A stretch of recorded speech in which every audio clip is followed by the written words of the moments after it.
Hey, what's up, everybody? Happy Friday. Welcome to another free real estate advice Friday. So today I want to talk about a few things. Number one is you may notice that sometimes that the video gets a little bit laggy compared to what I'm talking to. Just dealing with some internet issues here at the office. So bear with me on that. But the audio should continue through. The video might get laggy at times, but that's okay. You don't really need to look at me. Anyway, one of the things I want to talk about today is finding the home. So buyers, a lot of times, especially people that, as you may or may not know, my company works a lot with people we meet online, internet leads, if you will, that, we haven't met in a traditional manner. So for example, obviously, if, one of my clients refers you to me, we have some sort of relationship already. I'm sure you've heard from your friend that referred you to me, how I work and what I did right and everything. And there's some familiarity there. That's the nice thing about referrals for really both parties, is that I have some familiarity with you, you have some with me, and anything obviously that comes personally recommended is much better than, Googling Hunterdon County Realtor, which, by the way, you'll find me pretty quickly that way. But I'm just another guy if you have no knowledge of me. And that's a big consideration. Not for nothing, but I've had the talk recently that, listen, if you get referred by a friend, or let's put it this way, if you have someone in your life that is in real estate, but is part-time or does one or two a year or something like that, there's nothing against that. I mean, those are literally some of my colleagues, and they're still great agents. But it's a little bit harder to tell in those situations if that person's really going to have your back, because nothing against that person whatsoever. In fact, these are the people that I typically look to work with to kind of coach and get them up to speed and help them produce at a better rate and be a better agent. But not for nothing, in this market, it's obviously very competitive. So, working with someone that's not like full time and really in the trenches could be to your detriment in terms of getting a house. And depending on your situations, and I kind of mentioned this yesterday, but if you have a more complicated situation, you need to sell your home to buy the next one, stuff like that, or you're buying a home that's got some things, considerations, could be anything from, an original septic to an interesting financing situation, a renovation loan, needs certain types of repairs with certain types of contractors. A lot of that stuff is stuff that someone who is producing at a high level, someone in my bracket selling 25 to 30 homes a year, we just have a lot more experience with that kind of stuff.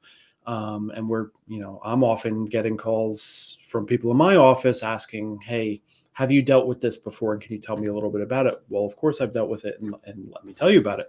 But that's why you kind of have to be careful with, particularly on the buy side, who you work with. So that being said, one of the big things that I think is very misunderstood in terms of buyers working with me is that, and this might sound like a hot take, but it really isn't, and I'll explain why, is finding your home. Okay, so we get someone that comes to us. Let's focus on the people that we don't know. So, and I'm saying we because I do have some close colleagues that I work with. If you've worked with me before, my colleague Angelo Yusuferi, we often work together. You might meet both of us, and then you'll be working with Angelo or you'll be working with me. But we work in lockstep. It's just a matter of who can physically be there sometimes. But that's why I often say we. If you hear me say we, that's why I'm referring to Angelo. But we get people that come to us and they've come through some sort of, Facebook, Google ad, whatever it was that brought them to me. And we have an initial conversation about what they're looking for, what their goals are, timeline, et cetera, et cetera. A buyer's consultation, if you will, which to this day, I have actually never done formal buyer's consultations. Some agents do formal buyer's consultations, akin to having a listing presentation at your house. When you call me to list your house, I'm going to come to your house and give you a full presentation. There's a slideshow and tell you about all of the different marketing techniques we have and everything else. But we don't really do that on the buyer side as of now. And that's actually something I'm going to change, largely based on conversations like this one I'm about to get into, of just kind of level setting. So let's talk about finding a house. So we all have the apps, right? We have Realtor, we have Zillow, we have Trulia, whatever it is that you choose to use. I personally, if you ask me in terms of reliability of data, timeliness, and history, the information that's included, for me, and I hate to say this, a lot of realtors would smack me over the head for saying this, but I think Zillow is probably where you need to be. Now, listen, here's the thing, and this is part of this whole conversation about finding a house. All of those websites have the same data. They're all sourced from the same place.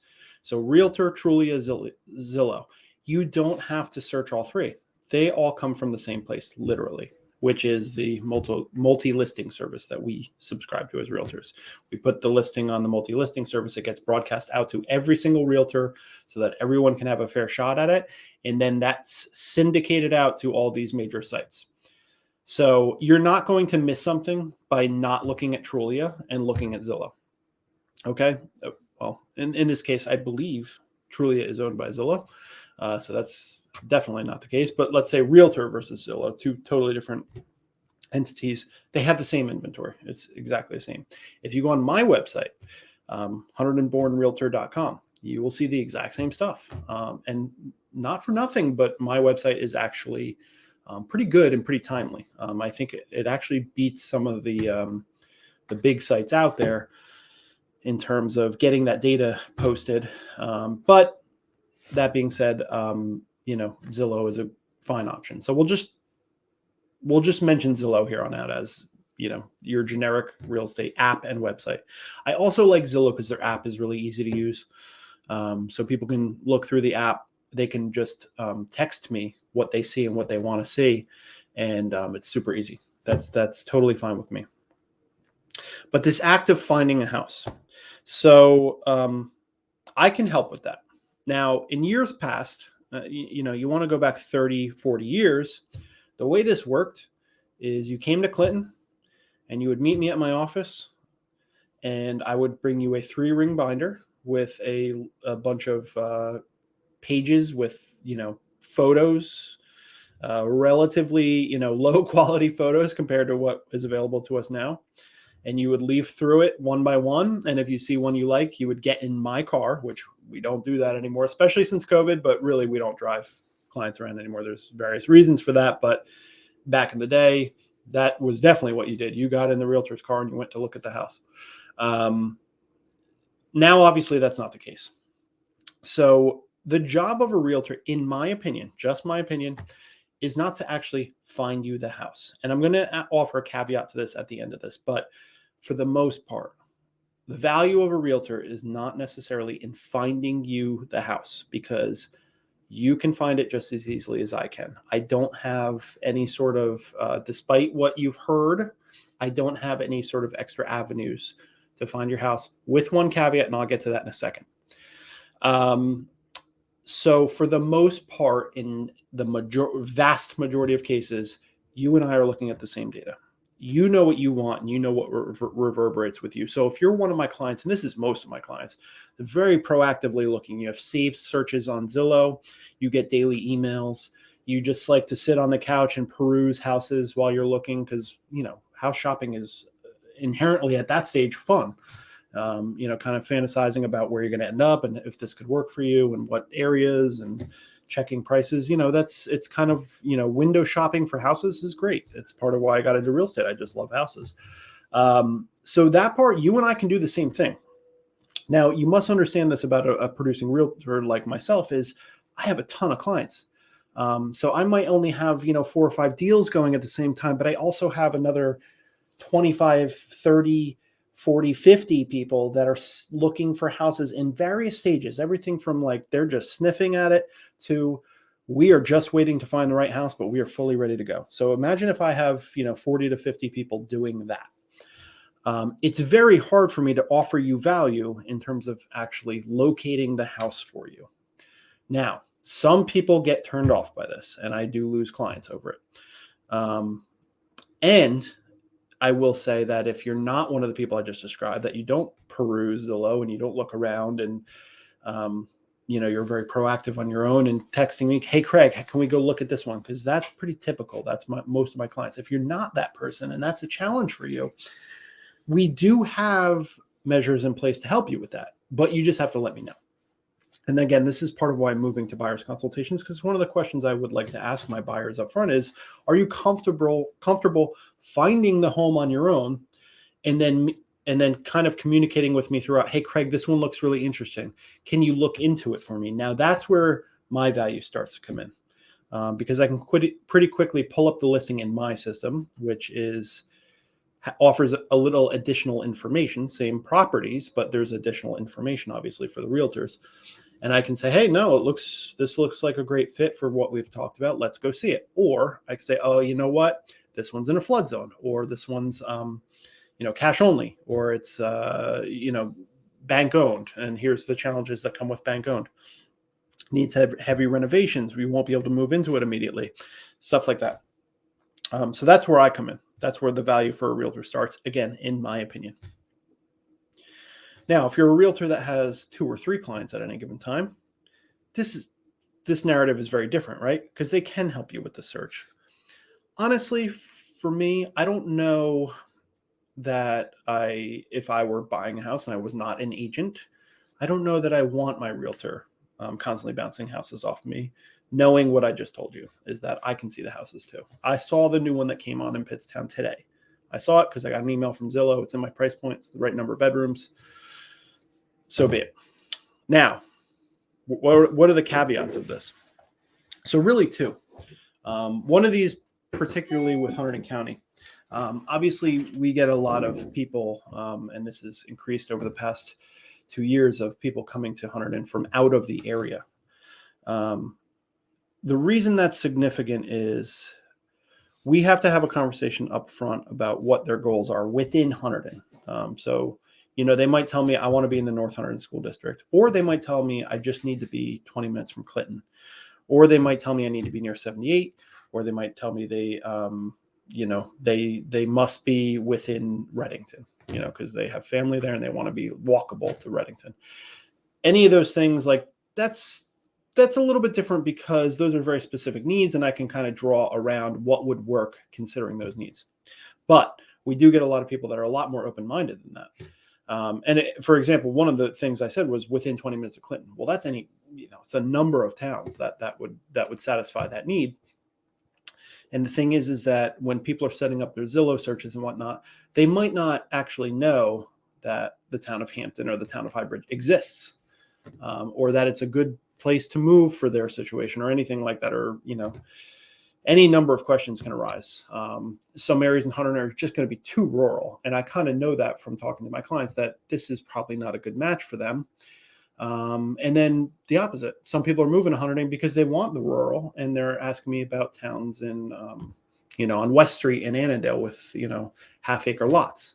And I'll say, well, I know what you've mentioned, what's important to you. I think you might want to look in these other places. So that's a little bit of value that I can bring to the finding of the house. But here's the thing. That's a one-off conversation, in that I'm going to highlight some towns. Now, when I highlight those towns, what that person should do, in my opinion, is add those towns to their Zillow searches so that they're getting notifications on those. Now, alongside of this, we do also have a buyer concierge program that we use. And the way that works is it's basically sending you all those listings off of the MLS and my website automatically, based on the criteria that we talked about. Same as getting that email from Zillow or wherever else. And that's useful, but I will be honest with you, is my most proactive clients have already seen it the night before when it actually hit the market, because obviously it's a daily email. So the next day when the email comes out, it's going to hit all the stuff that hit the market the prior evening. And my most proactive clients that are real hungry have already seen all those houses, because they look every night when they sit down and, take some time, say, all right, let's see what came up today, or what came in the Zillow email or whatever. So again, a situation where they might not have considered a town that would hit all their goals. That's obviously some value for me. The other one is, office exclusive deals. So office exclusives are over the last few years have been a bit of a polarizing subject within real estate. But they are a thing, and I can let me describe a very common scenario of why we have office exclusives. I'm a listing agent. I get contacted by, say, someone in Holland Township, and someone in Holland Township says, Craig, we really want to sell our house. We still have some stuff we need to do, some projects around the house and clean up and whatnot. We'd like to go to market in about a month and a half. Great. One of the concerns that they bring to me is that they just, they're not crazy about, they have multiple dogs and they have, hectic schedules with kids and school drop-offs and everything else. Is the showings are a concern for them. They don't know exactly how they're going to be able to manage getting the dogs out of the house while people are working and kids with school and everything else. And they don't know how that's all going to line up, and it concerns them. So I'll say, that's fine. And we try to combat that with an open house, get that initial rush through the house and out. But inevitably, showings are very stressful. To me, there's two stressful parts about buying a house. Well, I shouldn't say that. There's a laundry list of stressful parts, but the two worst are, number one, showings. When you sell a house, you're going to have a ton of strangers coming through your house. Pretty inevitable. And if you're really trying to get top dollar, then it is what it is. I mean, you're definitely going to have a lot of people coming through your house. And in times of COVID, that can get tricky. If you have someone immunocompromised at home, that could get tricky. If you have dogs at home, that gets tricky. That's tough. The other process is the mortgage process, just kind of like a, putting it all out there, like every single transaction you've ever done, and, document grabs and everything else. It's just a tedious and can be, feel invasive. But we understand the bank is about to loan you, $500,000 to buy a house. They have to do their due diligence. But to me, that's the two big pain points with buying a house.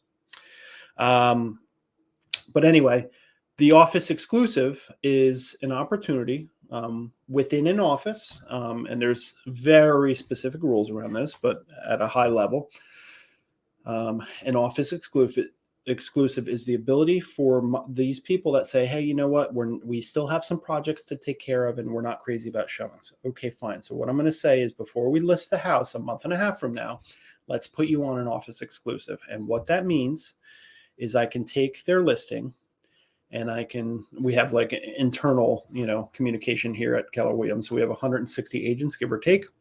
And I can put that into our internal communication system and say, hey guys, I got a great opportunity here, 4-bedroom house in Holland Township. We're probably going to be in the neighborhood of 500,000. My clients are considering a pre-market deal. Does anyone have any buyers that have had some challenges finding a house? Now, this is great for a variety of reasons. Here at Keller Williams, kind of at the national level of Keller Williams, we live and die by this idea of everybody wins. Win-win or no deal is the actual quote within our organization. Part of why I love Keller Williams, because I really like to run my business running on the up and up and really try to make sure everybody wins. So why does everybody win in this situation? Well, we have some sellers that don't want to go through the whole process of showing and totally staging the house and all of the stuff that comes with it. They would be willing to pass that up. If I can find someone in the office, now listen, if I wave a listing in front of the agents in my office, 160 agents who are out there trying to buy houses in this crazy market, if it's a primo listing, it can be a feeding frenzy. And you still might be getting your multi-offer situation in this case.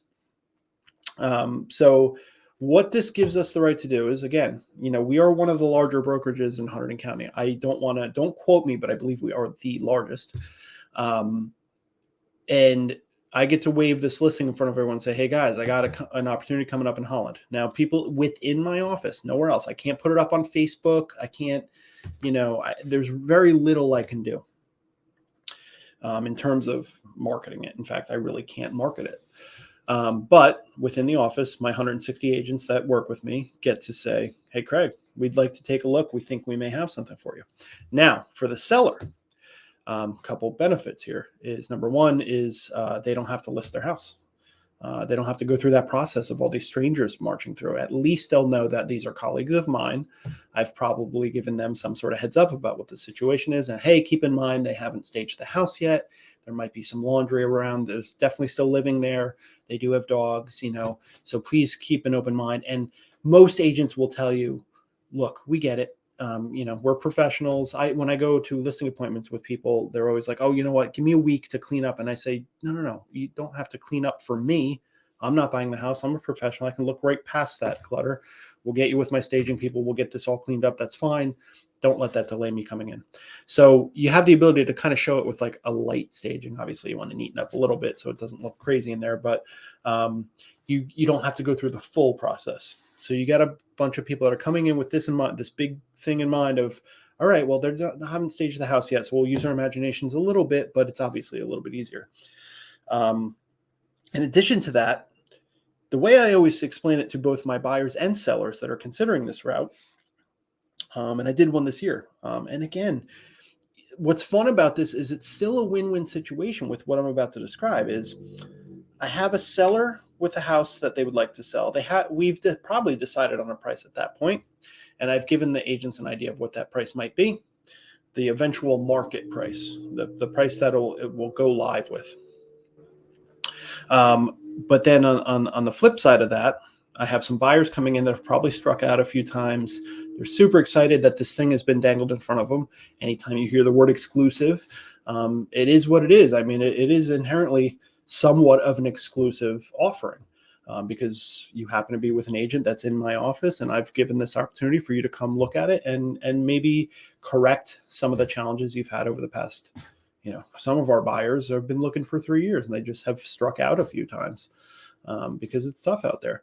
So you get these two parties meeting, and I tell my buyers and sellers this: look, bringing a house to market in this market is, especially if it's a somewhat decent house, is going to be a firestorm. I mean, most likely multiple offers, most likely over asking price.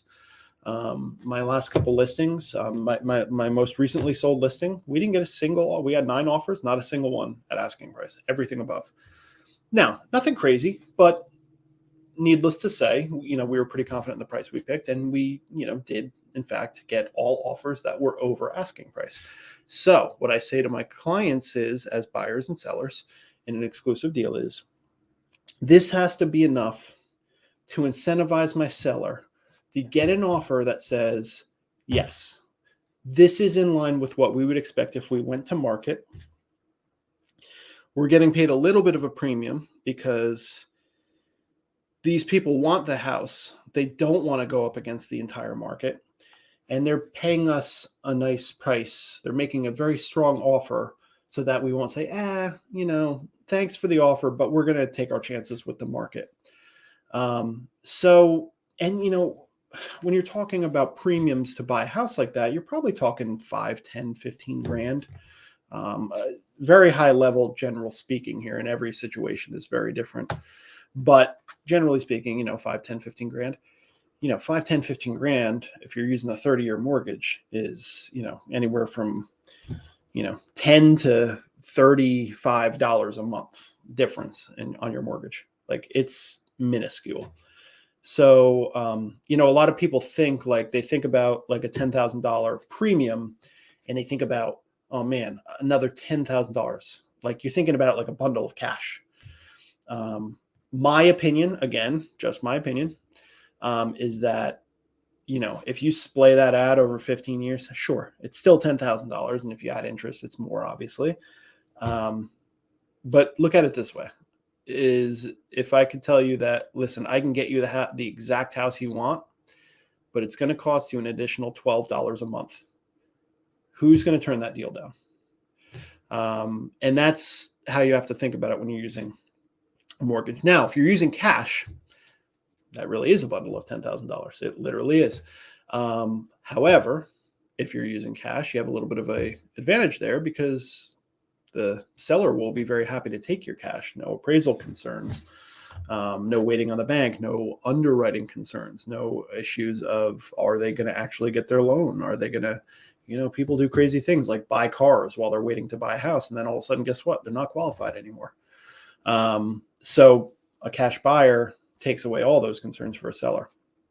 So the cash buyers, literally would be handing over an extra 10 stack of 10 grand. However, they probably will get a little bit of a discount because they are paying with cash. Again, win-win. So getting back to the initial point of this whole thing is that situation right there is why a realtor might help you, quote unquote, find a house. Office exclusives are a thing. It's one of the reasons that it's good to go with a larger broker like our brokerage, because there are more opportunities there. There are, multiple office exclusives at any given time in the office. We have a few right now that are really good opportunities. I don't currently have any buyers for them, but they are here. And that's a big thing. But other than that, and some of the other, kind of niche things that we talked about, introducing a new town to the search and stuff like that, it's all the same. So I always want to let people know, look, keep searching on Zillow. I'm here. I'm available anytime. Text me, call me anytime you have questions about a particular house. Most clients get into a rhythm of just sharing via Zillow and texting it to me and say, hey, Craig, we'd really like to look at this one. Can you, look into it for us? And what I'm going to do at that point is I'm going to go look up the listing again.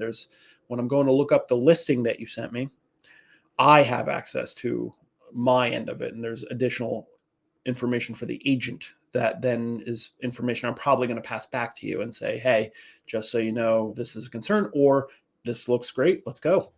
And then I'm also probably going to call the listing agent and find out, especially if you're someone who's been looking for a little while and, finally find something that really works for you. I'm going to immediately call the listing agent and say, what's the competitive situation here? Are you expecting multiple offers? If it's been sitting, why has it been on the market so long? Standard questions that kind of offer some color. Again, that's my job. And that's a perfectly reasonable expectation for what I would do for you. But sometimes I do worry that people get a little too hung up in realtors finding their house, because the inventory being as low as it is right now, it is what it is. I mean, I can't produce, I think a lot of people think they hire a great realtor and they will be given access to the houses they couldn't find prior.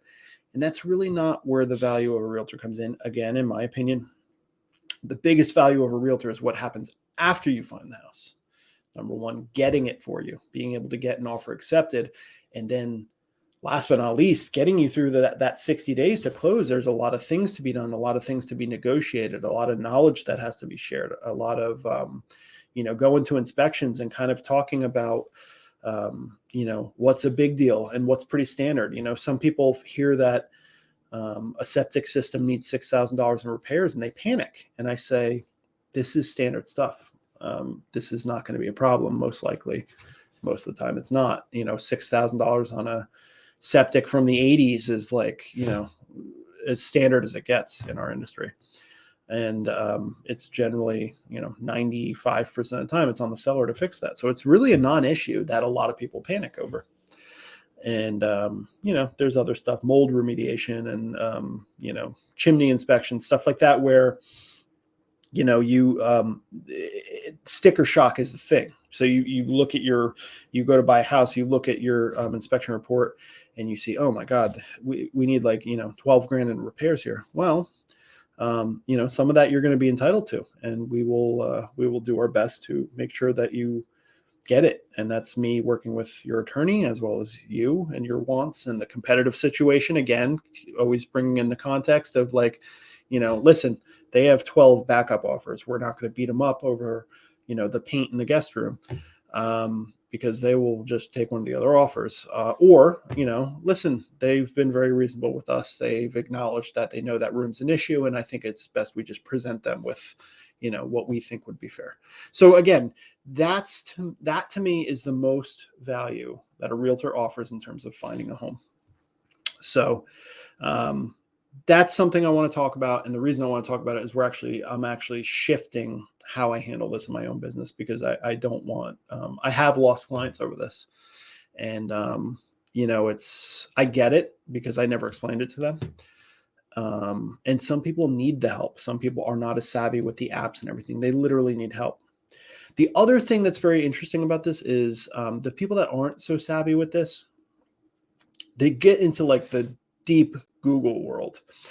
And if you Google and you're looking for houses in Hunterdon County and you're going via Google and you're getting into all these deep, obscure sites selling distressed properties and just, their data is not being updated. So they're posting a house for sale that's been sold for 2 years, but it's coming up as available because that website's terrible and they haven't updated their data.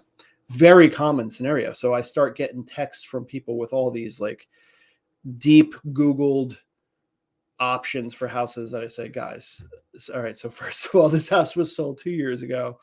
I would stay away from that site and, conversations like that. And I think I've seen more of this in the past few years because I think people are just a little more desperate to find a home when they decide it's time to find a home. So that's definitely another thing that happens quite a bit in our world. So this is me basically talking through what I envision in the future for my buyers, offering a little more of a deliberate buyer's consultation. And that's something that I'll be doing. Now, listen, if you've made it this far, having me talk about buyers, we're 31 minutes in at this point. Thank you so much. I basically think that no one will hear me say this part of this broadcast because no one is going to make it through 30 minutes of me talking. So anyway, thank you so much for tuning in. We will be having some guests in the coming months. In fact, a very good chance that I'll bring on Angelo for a broadcast or two to talk about some things. Angelo is, a little bit newer in his real estate career, but he is doing really great things. We work very closely together, so we are tied into each other's business very closely. No formal partnership to speak of, but I think, that is a possibility for one day, but we'll definitely have him on. I think he's got some interesting perspectives and he also primarily works a different market than I do. So I think it would be interesting to hear from him. We do have some inspectors that I'm going to bring in, especially with hot button issues like septic inspection, chimney inspection. Those are things that I think aren't talked about as much. But that's pretty much it. So I hope everyone's having a great weekend. Well, we'll have a great weekend. I hope everyone's healthy, getting a little warmer out there, and that's something to be thankful for as well. So as always, please leave any comments of future things you'd like me to cover. And I can pretty much assure no one's listening at this point. So I will bid you all adieu and everyone be well. Okay. Take care, guys.